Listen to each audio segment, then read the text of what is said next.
Fala, galerinha do segundo ano, vamos começar mais uma aula. Hoje a gente vai para a aula da semana 19. A gente continua no capítulo 5. Hoje a gente vai ver sobre maturação e germinação das sementes. Bora lá? Não esquece que você tem que fazer relatório, tá? Então, já pega o seu materialzinho aí e vai anotando tudo que a gente está falando para depois estar tudo prontinho, certo?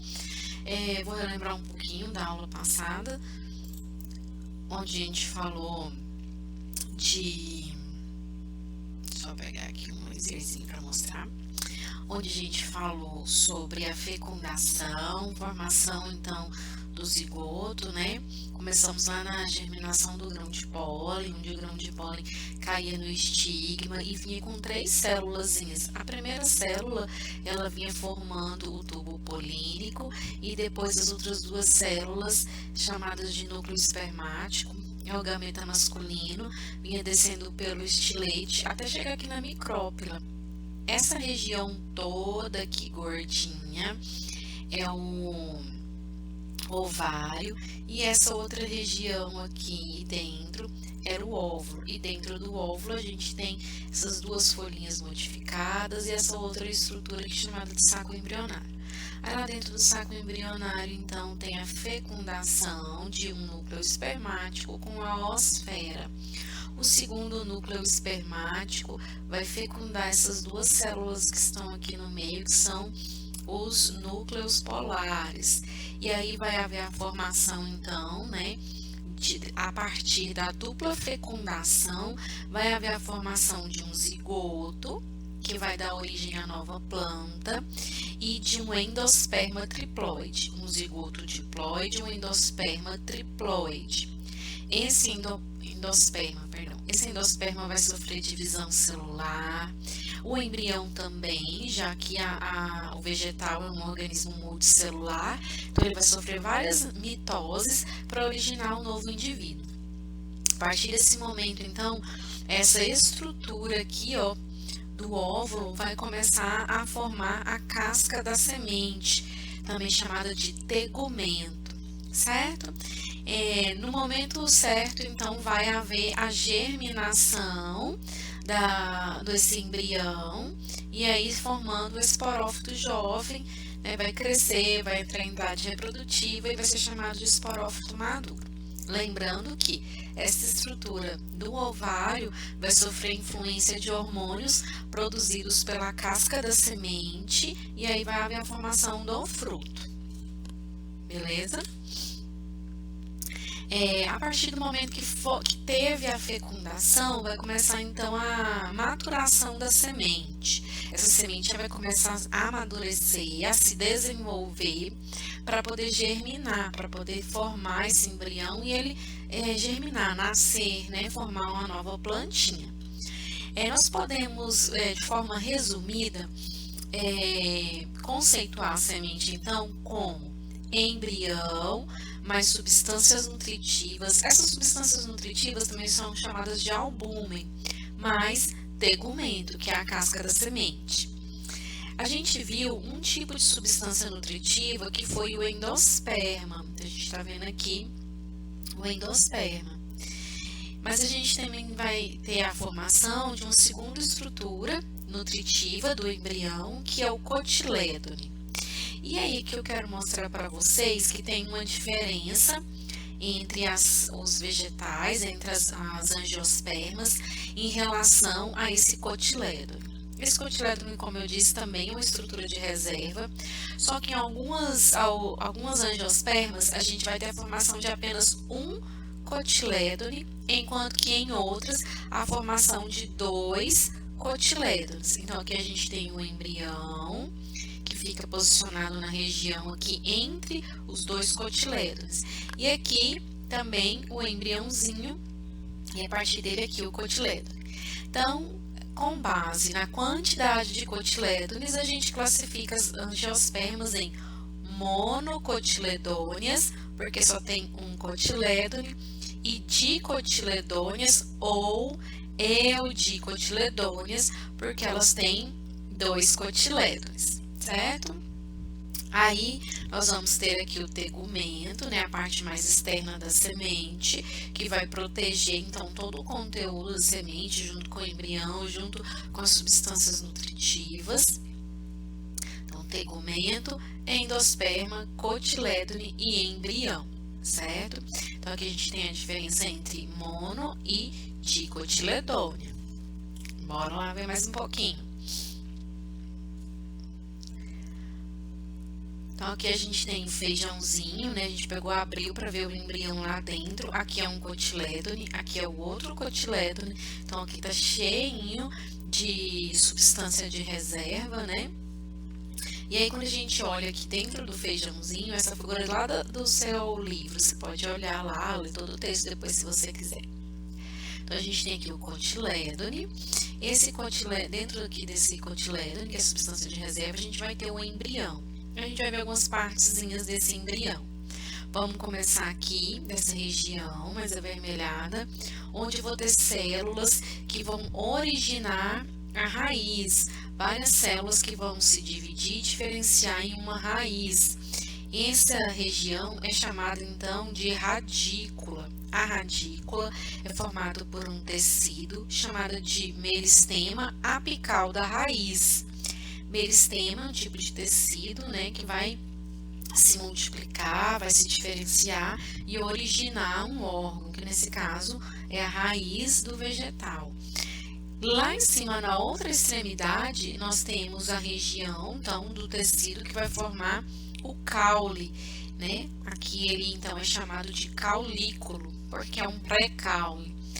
Quem forma o caulículo é o meristema apical do caule. Pouco abaixo do caulículo, nós temos uma região chamada de epicótilo, e mais abaixo, mais próximo da raiz, como se estivesse no meio do caule, a gente tem o hipocótilo. E aqui, nessa estrutura mais aqui verdinha, são os primórdios de folha, o que vai originar as primeiras folhinhas. Então, vamos recapitular. Cotilédone, que é substância de reserva, raiz, que vai originar raiz, perdão, radícula, meristema apical da raiz. Logo após aqui, para formar o caule, nós temos o meristema apical do caule, então caulículo. Próximo ao caulículo, epicótilo e abaixo, hipocótilo. Nós vamos ter que entender, lembrar esses dois nominhos agora, eles vão ser importantes para a gente entender sobre a germinação dessa plantinha aqui, tá? Aí aqui, olha, a gente vai ver a mesma estrutura na dicotiledônia e na monocotiledônia. Agora eu peguei o feijãozinho e coloquei ele aqui na posição vertical.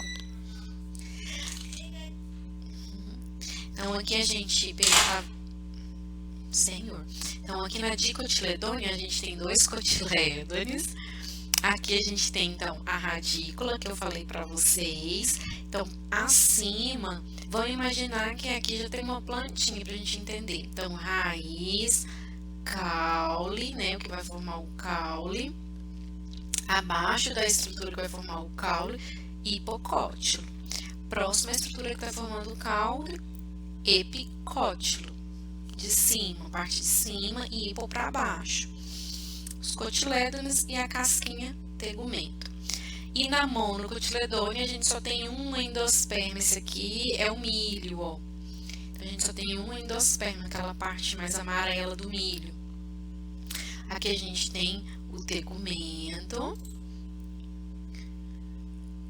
o cotilédone, essa região. Aí a gente tem a radícula, o epicótilo, hipocótilo, e aí a gente tem uma estrutura a mais aqui no milho, na monocotiledônia, que é o coleóptilo, que não tinha coleóptilo, que não aparecia nas dicotiledôneas.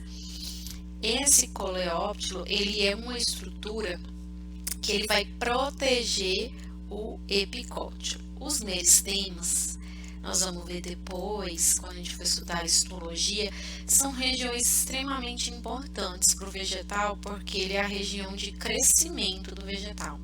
Então, ele tem várias células ali que estão em crescimento, que estão se diferenciando. Se diferenciando quer dizer que elas estão aprendendo qual a função que elas vão exercer, que tecido que elas vão formar e etc. Então, por ser estruturas muito importantes, eles têm que ser protegidos. Então, a gente está falando de semente, né? De uma estrutura que vai estar no solo, ali exposto a diversos fatores ambientais. Então, essa estrutura ela tem que vir protegida. Então, a função do coleóptilo é proteger o epicótilo, já que o epicótilo, ele vai estar, vamos voltar aqui, ele vai proteger o epicótilo, já que ele está ali próximo à região que vai dar origem ao caulículo, certo? Bem, então a gente tem a semente, a formada, bonitinha, o embrião lá dentro, ele está se nutrindo das suas reservas energéticas do endosperma e dos cotilédones, só que em algum momento ele vai ter que entrar na fase de germinação, né? E aí nós vamos precisar então que essa semente entre em crescimento e diferenciação do embrião. Mas quando é que esse embrião vai crescer e se diferenciar? A primeira coisa que tem que acontecer é esse embrião, essa semente, perdão, ser liberada do fruto. Lembra que o fruto está ali externo à semente, né, na maior parte das vezes. Então, essa semente primeiro tem que ser liberada do fruto. Em segundo, eu preciso ter condições adequadas, né, para que essa semente consiga germinar. E quais seriam essas condições adequadas? Presença de água, oxigênio e luminosidade. A água ela vai ter um papel importante porque ela vai fazer um processo chamado de embebição. A embebição vai ser essa semente encharcada de água para que haja o rompimento do tegumento para que esse embrião possa germinar, né? E possa ter acesso ao oxigênio. Por quê? Porque as plantinhas também fazem respiração celular, apesar de muita gente achar que pelo fato dela fazer fotossíntese, ela não faz respiração. Mas são dois processos totalmente distintos e complementares, então ela precisa ter acesso ao oxigênio. Enquanto o embrião está lá dentro da semente esperando essas condições adequadas, ele fica em estágio de dormência, né? Então o metabolismo dele fica bastante reduzido até que ele tenha acesso a todos esses fatores. Além do processo de embebição para o rompimento do tegumento, a semente precisa da água também para realizar seu metabolismo, né? Voltar até o metabolismo. E a luminosidade, é lógico, para que ela consiga fazer fotossíntese, já que as substâncias de reserva dela vão estar, então, cada vez menores, ela vai começar a fazer fotossíntese para produzir o próprio alimento. Aí sim ela começa a germinar. Só que ela começa a germinar, a primeira parte que a gente vai ver exposta, ó, isso aqui não é um fungo não, tá? É a raiz do repolho, é outra imagem que tá no seu livro também. Que a raiz do repolho, então, começando a aparecer essa parte mais escura, mais grossa, uma raiz principal, e aqui formando esses cabelinhos aqui, as raízes laterais, né, que vão essa raiz vai se fixar ao solo para dar sustentabilidade e absorver água e nutrientes para que o caule possa germinar, então. Então, germina a raiz, fixa no solo e aí vem a germinação do caule.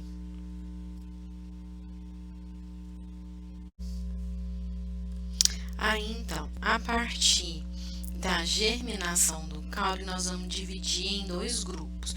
Os grupos em que vai germinar primeiro o hipocótilo e as que vão germinar primeiro o epicótilo.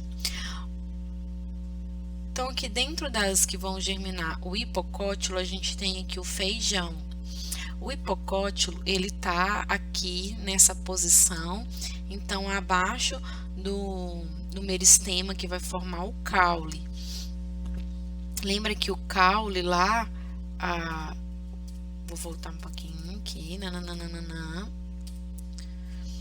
lá no caulículo, eu preciso de uma proteçãozinha. Se eu não tiver essa proteçãozinha, aqui, ó, ele tem que ficar escondido até que alguém rompa essa barreira aqui do solo, né? Então ele fica guardadinho aqui dentro do cotilédone até haver esse rompimento. Quem vai fazer esse rompimento, então, é a região do hipocótilo. E aí vai formar uma alça de germinação. Depois que rompeu, aí sim ele vai sair, mas ainda dentro do cotilédone, e depois ele vai crescer, certo? A região do hipocótilo, onde eu tenho aqui na pontinha o meristema que forma o caule. E a gente tem o grupo das plantinhas que vão germinar a partir do epicótilo, certo? Elas podem germinar a partir do epicótilo porque ela tem a proteção chamada de coleóptilo. Então, esse coleóptilo vai proteger o meristema apical do caule, que está formando o caule, vai formar o caule dele, né, na planta adulta. Então, ele consegue perfurar. E aí, o cotilédone, ele fica lá dentro, ó, a gente não vê os cotilédones. Essa daqui, então, é uma monocotiledônia, né, que é o milho, o exemplo dela. Outra diferença entre a dicotiledônia e a monocotiledônia, que a gente pode ver o tipo de raiz, que a gente tem uma raiz principal e as secundárias aqui, ramificadas, né? Aqui essa raiz primária, que é a principal, ela vai sofrer degeneração e vai ficar só as raízes adventícias, também conhecidas como cabeleira, certo? E aí é uma monocotiledônia, né? Uma característica da monocotiledônia. Então, aqui tá os dois tipos de germinação, dependendo da posição, então, em que eu tenho o epicótilo, quem está saindo primeiro, se é o hipocótilo ou o epicótilo, certo? Aí a gente tem, então, as nossas atividadezinhas. Você faz um relatório, como sempre, e eu tô mandando uma atividade impressa, que vai servir como uma revisão para o nosso testezinho, tá? Então, já é uma revisão bem ampla, tá? Então, vocês vão ter um tempinho maior para fazer. A gente vai ter momentos juntos para a gente resolver algumas questões antes da entrega, tá? É isso aí. Muitos beijos para vocês. Fiquem com Deus. Eu espero que essa aula tenha sido esclarecedora. Qualquer dúvida, me procure.